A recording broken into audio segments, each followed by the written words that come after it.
literally never around. And the kid was just feeling abandoned at all times inside of a multi-million, $50, $60 million home, that the kid sought out drugs and alcohol to feel connected to something, right? So abuse, I always share this, abuse is not always things that happen that shouldn't have happened. Abuse is sometimes things that never happened that should happen. Never happened, but should happen. So when you find out if your child is using, if this is an adolescent, what I need you to do as an adult, as a parent, is to stop looking at the kid's issue and start taking responsibility for this issue as a family unit and say, we have to go and do something about this. Not he or she has to go figure this out. Because if a kid's using drugs to the point that addiction is starting to develop, there's something deeper going on than the fact that they're just using drugs. Okay, so family members, mom and dads, if you are in a bad marital situation, if you're not talking, if you're divorced, you need to man up and woman up and put all that aside and focus on the common bond that you have with this human being to be able to take care of this child as an adult, take responsibility for the situation, do whatever you can, partner, team, work together to resolve this. And guess what? A lot of times, you know what happens? Parents just can't do that. Parents just can't put their issues aside to be able to help their loved one, a 16, 17-year-old kid that's just trying to communicate something. You know, when a kid acts out, by the way, we always hear, oh, he's just acting out or she's just acting out. He's running away from home to get some attention. She's getting in all these relationships that are promiscuous and risky because she's just trying to get some attention. No, acting out is behavior for which I have no words for, right? That child is trying to tell something to people, but they don't have the words, the vocabulary, the emotional intelligence, the emotional maturity to say those words. So if it's a child, the problem is the family unit has to work together. Now, if it's an adult child, so this is the person that referred to this question is dealing with an adult child that's using. Just know that not all using is created equal, okay? There's different types of using. One is experimental using, that it's almost, universal in the world that people are going to use some type of alcohol, some type of pot occasionally just for the sake of using it, okay? Then there's misuse. It's using something for coping. It's using alcohol because they're going through grief and loss. They don't know how to deal with their anxiety. They're misusing something. And then there's full-blown abuse and dependence. If your loved one gets to the stage of abuse and dependence, family members, you have some leverage in this situation. If your 20-year-old adult child, your 24-year-old adult child, your 27-year-old adult child, in some of your cases, your 37, 40-year-old adult child is using substances to the point of abuse, to the point of dependence, you have some leverage, okay? What is that leverage? Well, you have to look at your own behavior within that dynamic and see how you are enabling that behavior to continue under your own roof, at your expense, at your cost. Right? You have to look at that. You have to take a sense of responsibility for that. Is how am I allowing this to continue? And you might be saying, well, what do you mean? How do I have any say in my kid using or not using? I'll tell you this, you're actually never going to have any control over them using or not using. However, you do have control over the things that you do or don't do within that relationship dynamic. And I understand for a family member to get to this stage, it actually takes a lot of work. The same way when someone uses drugs and alcohol, at first they don't say they have a problem. I'll tell you actually the stages. You ready for this? If some of the people watching this are individuals that go through addictions, you could probably second what I'm about to say right now. At first, it's just fun. Using substances at first is just fun, okay? There's minimal to zero to minimal consequences. There's no bad things happen. It's just kind of a night out. It's fun. It's weekends. It's fun. There's nothing wrong with it. And then it transfers and turns into fun and problems. So it's still fun for the user. However, now there's getting some problems getting introduced. Maybe family members are starting to say, hey, I think you might be having a problem with your drinking. Maybe there's a academic decline. Maybe there's work performance decline. Maybe someone gets a DUI. Maybe there's some legal challenges. So it goes from being just straight fun to fun and problems. But it's not to the point that the problems are outweighing the fun. So why change, right? And then after that, it transfers from fun and problems to just problems. Every time the person uses now, they don't experience any joy, euphoria, any of that kind of stuff. It's not fulfilling them on any level. It's just straight problems, and the problems start to compound now, because as you start to accumulate problems, the heavier they become and they can break the foundation of life. So if that's the progression, and if there is any individuals that use substances, you could tell the family members watching this that that's absolutely the case, because I do know it's the case. But for family members, it's the same way. When your adult child is using drugs, what are some things that you tell yourself? Oh, it's okay. It's a phase. They're just having fun. Everybody does it. It's not a big deal. They're still doing all the things they're supposed to do. It's fine. And then it goes from that phase to fun and problems. So you're like, yeah, they're still young. They're only 22. I mean, they're still in college. It's not that big of a deal. Yeah, he just got his DUI, but it happens to a lot of people, or got fired from his job because he was drinking too much. And young people make stupid decisions, and finally got some bad grades, but he's going through so much anxiety and social anxiety. It's like he just needed a semester off. So the fun and problem stage is where a lot of family members start to get a distortion of reality.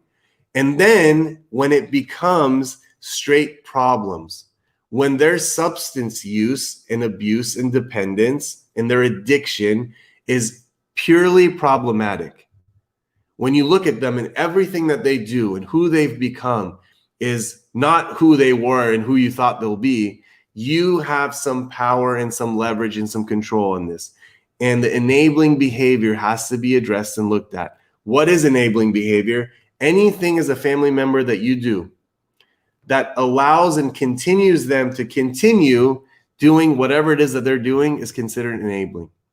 I've shared this definition with you before. The difference between helping and enabling is this.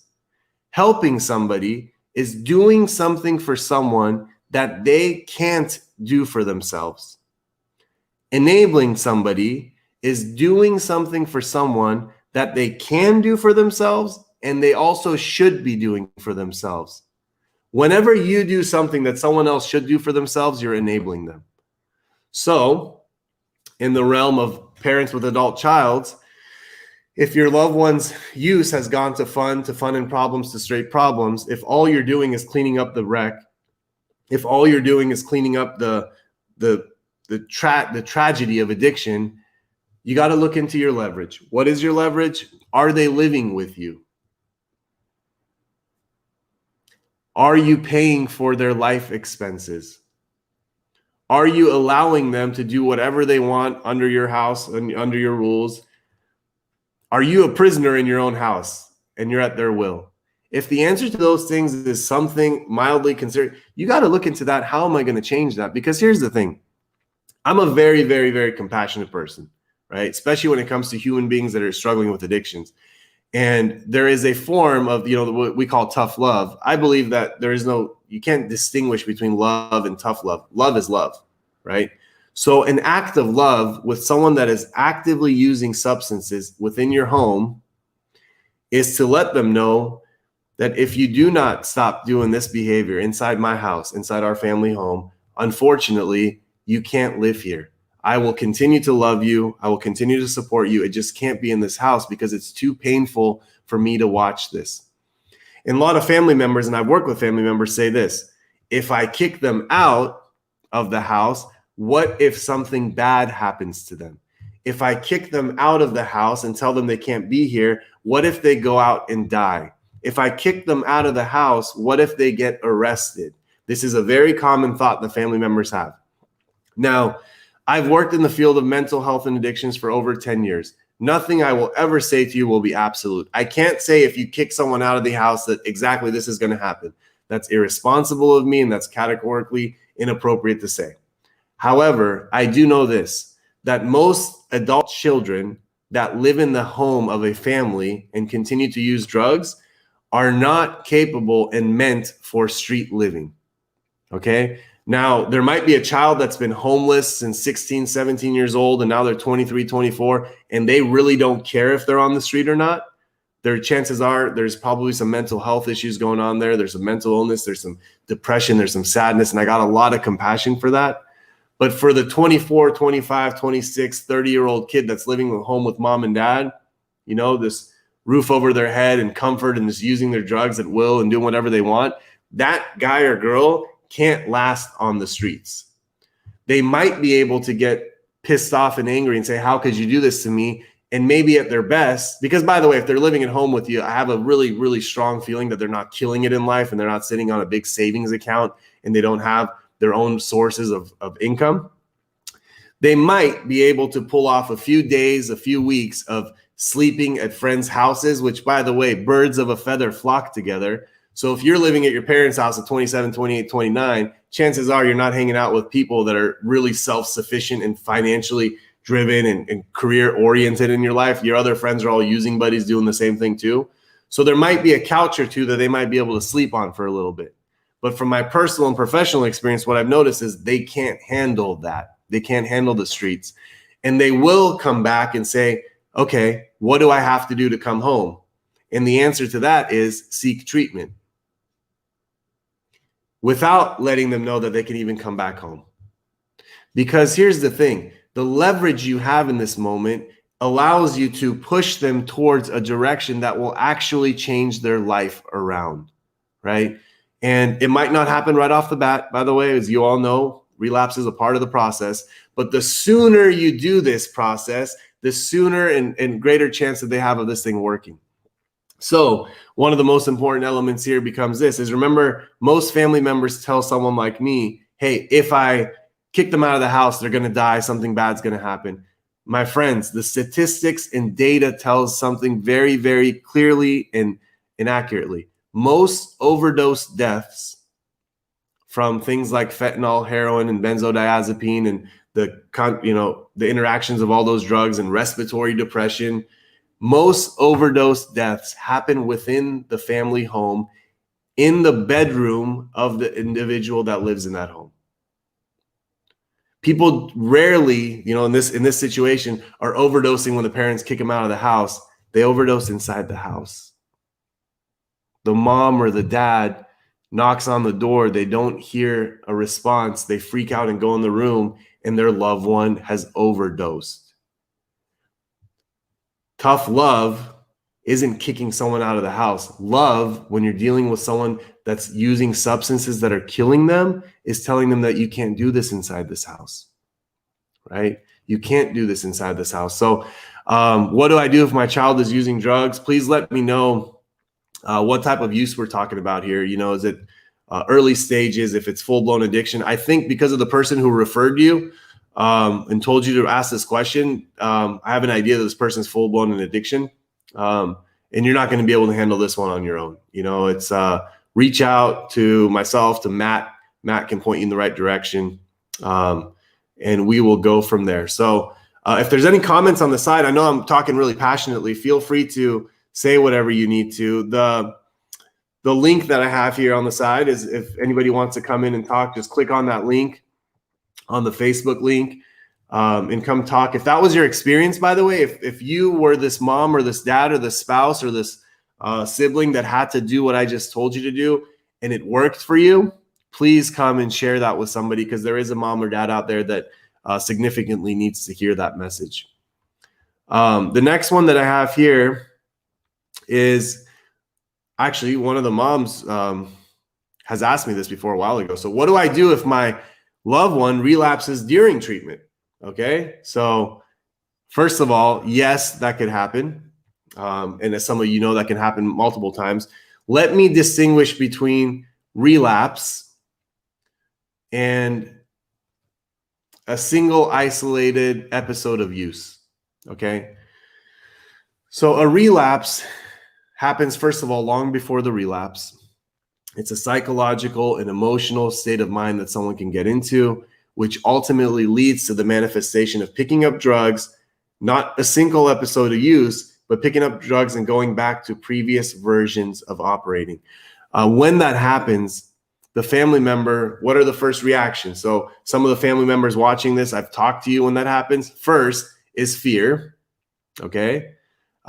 Fear is the number one emotion that kicks in when a relapse happens, especially after there was some time of success.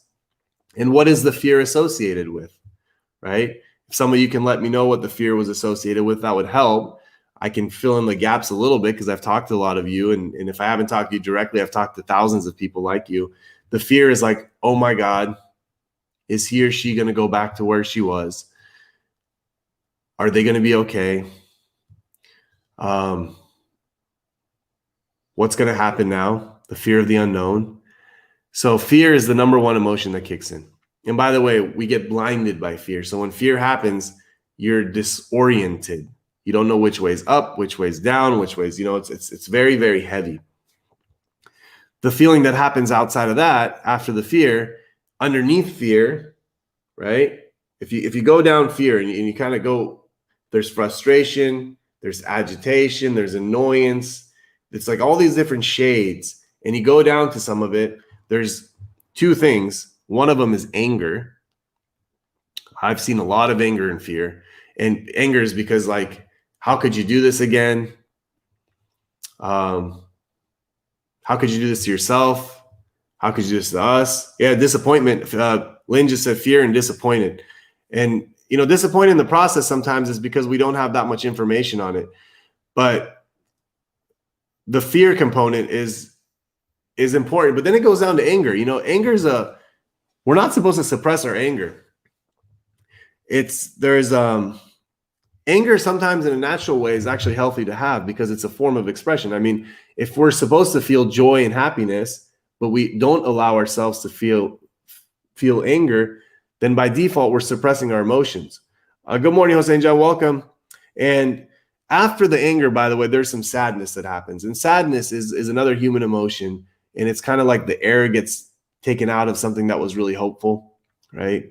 So when you add things like fear, when you add things like sadness, when you add things like anger in, it is very hard to be objective in that moment and make decisions that are based in recovery and decisions that are helpful to the continued recovery of someone. So what do I do if my loved one relapses during treatment? The answer is this. Every time you want to make a decision, go back to why you started this process. Okay, so you go back to the beginning. You go back to what it was like to deal with addictions inside your house, inside your world. Why you chose to go down this path of family recovery. What is the outcome that you want for yourself and for your loved one? Why are you going through this thing, right? Why are you going through this? Why are you going through this? Why are you going through this? The answers will all be there. Once you're able to objectively tap into all that information, you can decisively make a decision that holds the exact same boundaries you did when this whole thing started, right? You can't question why you're doing it. You can't question how you're doing it. It is very, very important to be able to realize that you got to double down on the same stuff that started this. It's the same thing that we tell the loved ones that are struggling with drugs and alcohol after a relapse. Every time you want to quit, remember why you started. And I say that exact same advice to family members. It's very important to be able to tap into that. And you got to double down on your boundaries. So when that happens, a conversation on boundaries needs to be brought up again, of what the expectations are need to be brought up again. And then the part that most family members don't want to, not you guys. So the ones watching this right now, I'm very proud of you for your commitment to your own personal recovery. But there's versions of you, I'm sure, years ago that didn't understand this and you wouldn't do this. And that's the time you have to double down on your own recovery. Your own self-care, your own mind, your own emotions, all that kind of stuff. And I will tell you this, Monir, which she's been watching this a lot, doing some really good work with her husband, and they got a loved one going through the process. This is the power of family dynamics and just the love that a mom has for a kid. Is when I said if someone relapses during treatment, what should the family do? the first thought that the mom has is, my fear is he going to be okay? You know what my first thought is usually as a clinician is, are you going to be okay, Munir? Whenever people start to put themselves first and their own mental health first, that's when really transformation can happen. And I know you also put yourself into consideration here, but the first thought always has to be self, always. And no matter how much you love your kid or you love your spouse or you love your family members or this and that, put yourself first always. And it's not a selfish thing. I'm not saying you got to be selfish, but we always have to put ourselves first and ask the questions is, am I going to be okay? Am I going to get through this? Am I going to be able to sleep at night? And that's where the true work happens there, because irregardless of the actions of others, we got to take care of our own actions too. And I appreciate all the feedback there. So, and then trust the treatment professionals, wherever they are, whether they're with us or they're at another facility or, they're working with a therapist, outside therapist. You got to kind of just take their feedback and suggestion. And the main reason is this: you might know your kid better than the treatment clinicians. You might, so I always want family members to know that your input is really valuable. It is, because you know patterns that are established long before any of us, knew you or your loved one. And you might have some valuable insight. However, you are completely unable to be impartial, and completely unable to speak from a place that has no emotions connected to it. So whenever someone it's kind of like being a bad witness. You know what I mean? Like if you're in the courtroom, if somebody is too connected to what's going on, they're not going to put them on trial and ask them a bunch of questions, because they're not going to be able to have them be a part of the jury. There's no point. So it's kind of just trust the treatment professionals, because they're able to look at your situation a little bit more holistically without emotions, and be able to give some feedback and some insight to you that you're unable to tap into. Let me drink something real quick here. This is I got the lazy way out. Well, you can't really see it, but it's got carrots, beet, orange, cucumber, lemon, spinach, kale, and parsley. A little bit easier to make it a little bit cleaner. But I hope you guys are juicing, by the way. If you've noticed, I've been juicing here with you guys for an extended period of time now. I've stayed consistent with it. If you would have also done the same thing, then you would be in a good place right now. And if you haven't, it's never late to start. So start doing something good for your health today. Today is May 1st, we're 5 months into this year. Right on. So I think I have one more question here. I'm going to put the link up there again. I will be bringing, just so you guys know, I'm going to start lining up some people to start showing up on this too, because I think the consensus that I've gathered from talking to people and getting some feedback from the past few weeks, where we had different family members come on, whether it was planned or impulsively, it meant a lot to people. And I do think that there's some value to that. I do know that 2 weeks from now, I'm going to have someone that has 6 years sober and his young daughter that is only 13 years old come on, and she's going to share about what it was like for her father to go to treatment. So let's actually, I'm going to click this one up here. Let's see. Teresa, I hope this is okay. I'm going to read this and give you some feedback. So Teresa, which is someone that's been joining our group the past few weeks and getting a lot out of this based on her own feedback, she wrote that I irrationally fear that if I don't stay in constant touch with my son, who's doing great, 5 weeks post-rehab, 69 days sober, he will backslide.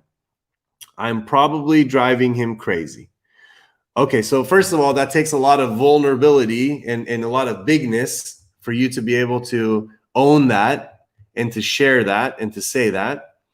And the question about the irrational fear, if you could touch on that just a little bit of what you mean by that, because I think I can help you with this question. And by the way, I do know there's a lot of family members who think the same thing as you. So I want you to know you're definitely not alone in that one. And I can give you some tips on how to stay in connection with somebody. Might not be constant connection, but it would be more meaningful connection. And that would probably be able to help you too. So if you could just touch on what the irrational component of that fear is, I will go through and let you know the rest of it. And if you want to pop up, you can too. But if not, I'll just take this for what it is. So the part I could, while she's kind of giving us a little bit more juice on that one, the constant touch with your son, I'll tell you this, that when someone backslides in someone, so we call that actually regression. Okay, so backsliding in the clinical term in the treatment world is, oh, cool. Okay, so I know that constant calls and texts, while helpful, are not exactly necessary to him. So I think the fear is not rational. Okay, so it is actually irrational. I do know that some of it that you're doing is you're operating out of fear, Teresa. So what I mean by that is the fear that you're operating from, and you say this irrational fear, is telling you that these actions that I am taking are one of the reasons why my loved one has not yet relapsed. Now, there might be some truth to some of it, right? However, there is no truth to that statement at all. So there's the irrationality of it. We, as human beings, actually have no control over the actions people take or the actions they don't take, the things they do or don't do. The only thing, when you send those text messages and you send those calls and you try to stay in constant connection, the primary reason you're doing it actually is for your own self. Because every time he responds, every time he says something back to you, every time he gives you some feedback, you say, okay, I feel better now. And I know that's not what your mind's telling you. I genuinely, Teresa, believe that you're doing it because you care about his recovery of 69 days. You want him to stay there. You're doing it for all the reasons of providing family support. But despite of all that, I'm telling you, there's a payoff that you receive every time he tells you he's okay. That's feeding something within you. That's making you feel okay. That's making you feel safe. Put your head at night, go to sleep, that kind of stuff. So when people backslide or regress in treatment, it has nothing to do with the connection or disconnection that they're having on a daily basis from their family members. I'll tell you, when people start to backslide in treatment or regress in treatment, it has to do with their own world, their own experience, how they're going through the motions and ups and downs of life.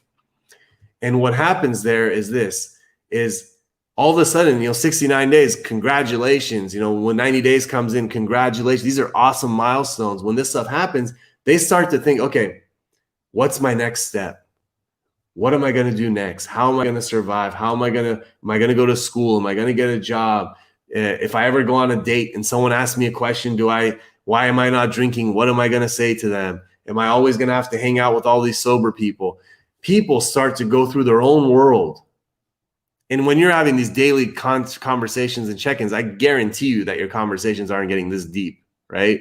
Because it's so constant that it just stays on the surface at all time. It's like a non-stop surface conversation. So my suggestion is always this. And I don't know if you're driving them crazy or not. Some people like speaking to people every day. Some people absolutely don't. So I don't know you or your son that much. I have a really, really, really good relationship with my mom, and I talk to her a few times a week. Not that I wouldn't talk to her every day. There's just no need.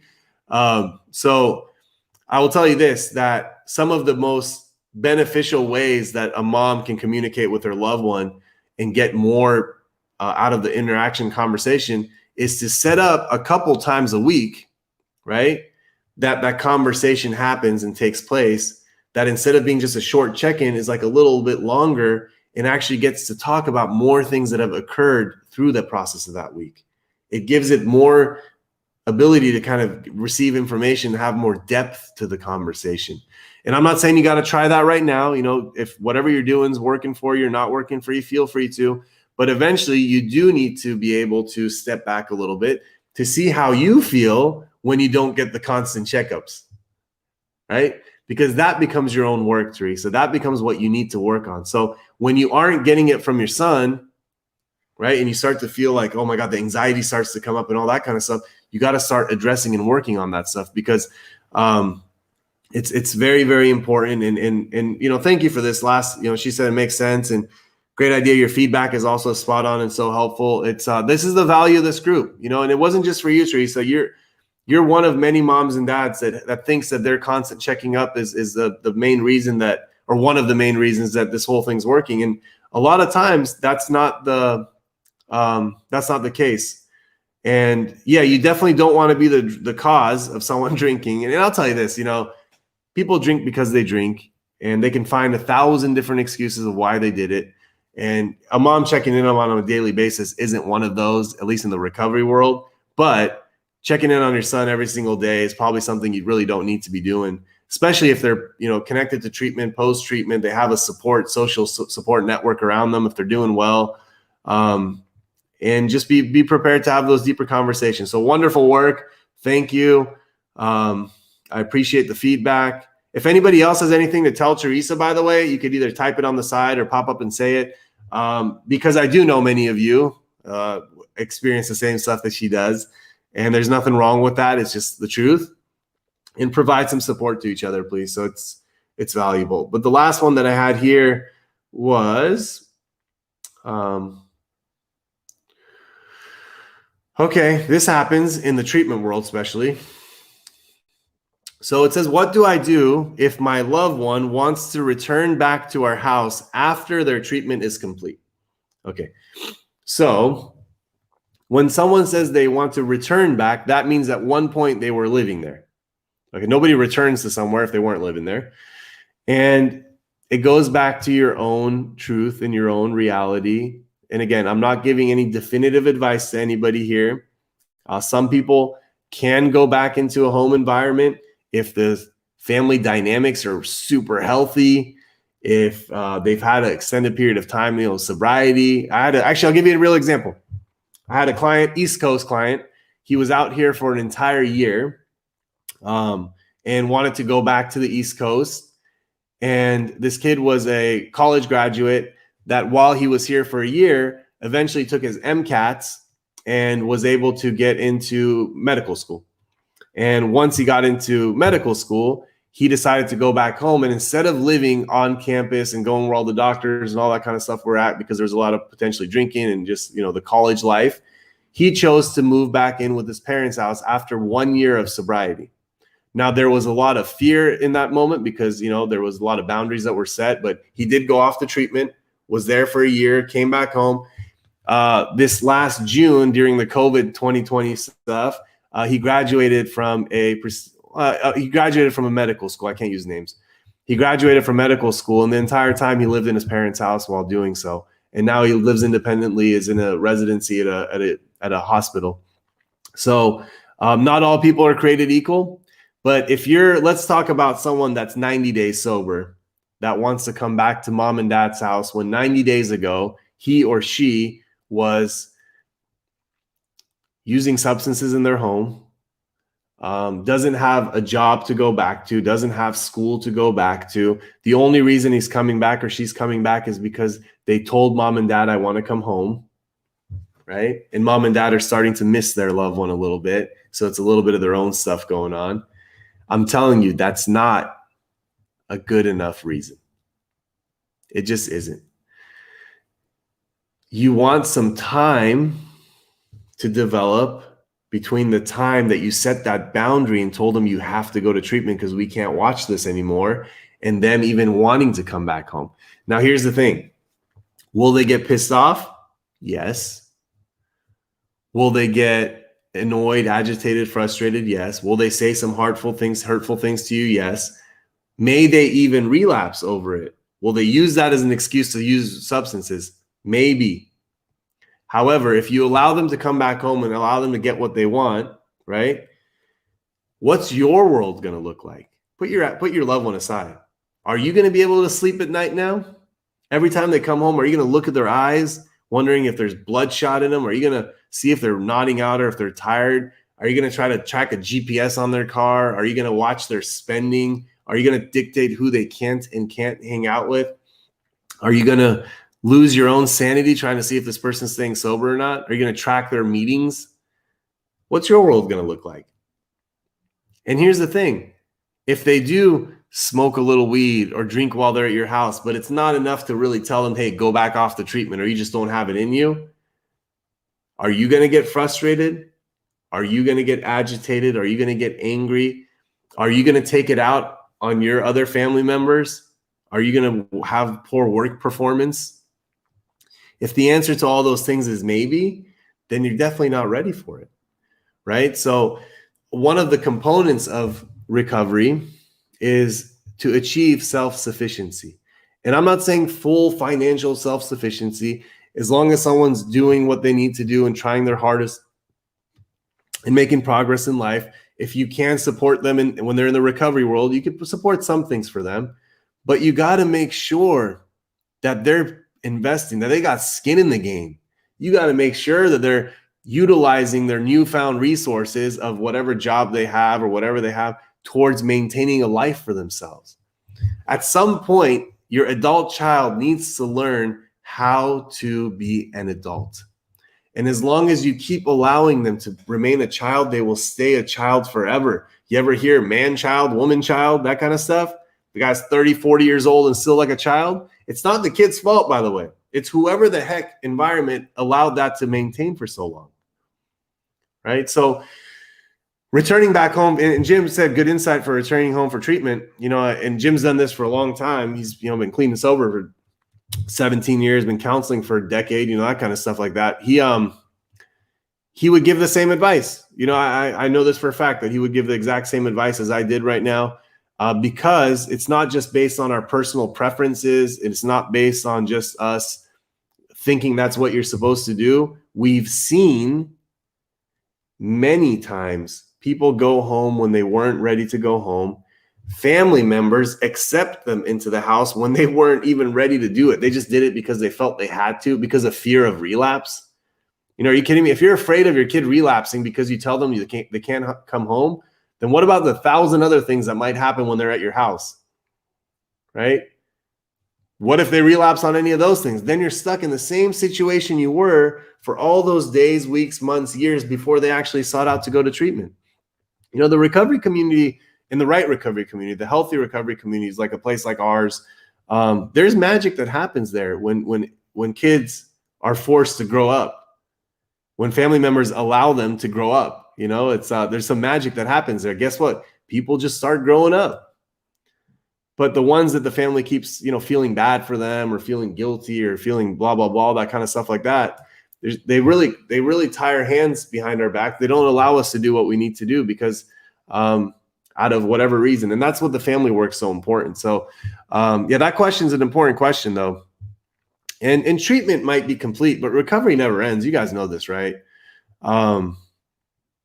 Treatment is a short time frame that people come in and they really have an opportunity for the first time in a long time to talk about things that they've been suppressing, holding on to, traumas they've experienced, things that you just can't go to a local support group and just raise your hand and start talking, right? It's like, it's professional, it's clinical, it's safe, it's controlled, and there's a duration for it. There's a time limit to it. Once that ends, the recovery process begins, the continued recovery process begins. And that happens forever because human beings, man, we're always recovering from something. We're always recovering from something. And some of this stuff is so universal, man. This isn't just something that we're doing out here. I've been on Sundays, I do this talk with Dr. B, and it's like this 2-hour thing that we do on YouTube. And last week we talked to someone from the United Kingdom, from India, from Bosnia, and they're going through the same stuff. It's like, hey, what do I do if my kid wants to use coming home? And it's like, so there is a formula to all this stuff, and it all starts from self. It all starts from self. Make sure that you're taking care of yourself, your health, your mind as a family member. Make sure you're utilizing support like this. And yes, behavior is one of the things that's measurable, right? So you can actually measure someone's behavior. The mindset, mindset's kind of complex because I think our mood, our thoughts, our emotions, all that kind of stuff is it's multifaceted. So before the mindset can change, I think emotions need to the equilibrium of emotions need to happen. It's really hard to be in a positive mindset if you're experiencing, depression or you're experiencing anxiety. But behavior is important because I believe that when you move your body, the mind will follow. You can act your way into better thinking, flex a muscle, change a thought. All these kind of sayings have been around for a long time, and I do believe in them. But those are two good ways to kind of measure improvements, incremental improvements over time. And the thing about this is like, patience is a virtue. We live in this post microwave instant gratification society that people assume and expect and think that things change, in short increments of 30, 60, 90 days. When, my friends, in reality, it's not true. Change takes time. The change in behavior, change in mindset, all that kind of stuff takes time. It's the false expectation to think that, in a short period of time, people are going to change. If people haven't changed for 20, 30 years, 30, 60, 90 days ain't going to cut it. And that's the truth. And patience is such a beautiful thing. It's rare. And it's not just the younger generation that doesn't have it. I believe that all people don't have it anymore, because we've all adjusted, even the adult population has adjusted to this new way of life, and it's really distorted our perception of reality. There's a quote that I really love, and it says, people overestimate what can happen in 30, 60, or 90 days and underestimate what can happen in a year. Okay. People overestimate what can happen in 30, 60, 90 days and underestimate what can happen in a year. And to get from that 30, 60, 90 days to that year, patience is the only thing that'll get you there. They say the longest distance between point A and point B is a shortcut, man. And I was saying, John, what'd you say? How about their attitude towards life in general? I mean, yeah, that changes. That changes subtly too. It's, if there's ever a hyper shift in attitude, like if someone goes from one version to another version too quickly, I always question that more than the person whose attitude changes slowly but surely, right? So if someone goes from this negative, dark, down, depressed, the next day they're completely lifted and elevated and joyful, and they have a completely different attitude. I'm always curious, how did that happen? Because that, again, is something that's subtle and it takes time. And so all this stuff comes with patience. It's you look back over progress over time, and it's just some things are measurable and some things aren't. Especially some of you family members that don't have the ability to see your loved one on a regular basis or speak to them on a regular basis. It makes it even harder, because you're just kind of going by speculation. But there's certain things that are seen and not seen. And so let's see. I want to see right here real quick. Lynn said, putting someone back into the home after 90 days, being around their same surroundings, friends, habits is too soon, in my opinion. I did that and knew within 1 month it was a mistake. So that's a very good example of someone sharing their personal experience. It's just too much. And here's the thing. It also so it set her loved one up for failure, because it was just too overwhelming for them, sensory overload. But it's even unfair to the mom, because I guarantee you that if your loved one's back in the same surroundings with the friends and habits, your level of stress is like a 12 out of 10. Even if they're not using it first, you're just so hyper vigilant and worried and afraid and scared of what's going to happen that it took about a month. And by the way, Lynn, that's a good month for many people. Some family members realize that it just happens after 1 day. Some family members realize that after 1 hour. Driving back from the airport, they're already calling the friend, the Johnny that you always thought was the reason why your kid's addiction was so bad. Johnny's on the phone already. So, and by the way, that's always false too. If your kid's using with another kid all the time, both kids have the same amount of responsibility in that using dynamic. Okay. I know you want to think that your kid's an angel, and I know you want to think that Johnny's the one corrupting your kid, but sometimes your kid might be the one corrupting Johnny. How about that? And let's see what my mom said here. She said, by the time a loved one is ready to go back home, the environment needs to be healthy and safe. Yeah. So family members, if the kid comes back home to the same environment also, so it's not just the kid, by the way. So if the kid comes back home to the same environment that is toxic, unhealthy, like if you haven't done your own work, now you are contributing to one of those things that Lynn was talking about there, about the same surroundings, right? Like your surroundings could just be just as bad to them too. So that's why it's important, while the kid's off getting their own treatment, that you're working on yourself. So if there is ever a family reunification, that everyone comes in the space of recovery. Jim, go enjoy your movie. I'm glad the movies are open for you now. Jim is a movie buff. Every Saturday he watches movies, and with COVID, he was stuck at the house watching it on his big screen TV. So we all make adjustments. But this was wonderful, my friends. I really love and appreciate you guys. I hope there was some value here for you. This was some stuff for anyone that you know that may struggle with someone with their addiction. You know, if they have a loved one going through, please send them this video, because I think the beginning part was very important for them. If any of you have a loved one in treatment and they've relapsed, or you're thinking about them relapsing, that middle part was for you. And this last part is if your loved one's finishing treatment, and you were curious about letting them in or not in, or, you know, that whole thing. I think there was a lot of powerful messages here. So what a great way to spend another Saturday with you guys. I love and appreciate all of you. I value your time, and I look forward to having another one of these next week. Hopefully get some guests in here for you, some surprise guests that can help you in your recovery journey. Until next week, have a great weekend. Enjoy it. Bye, everyone.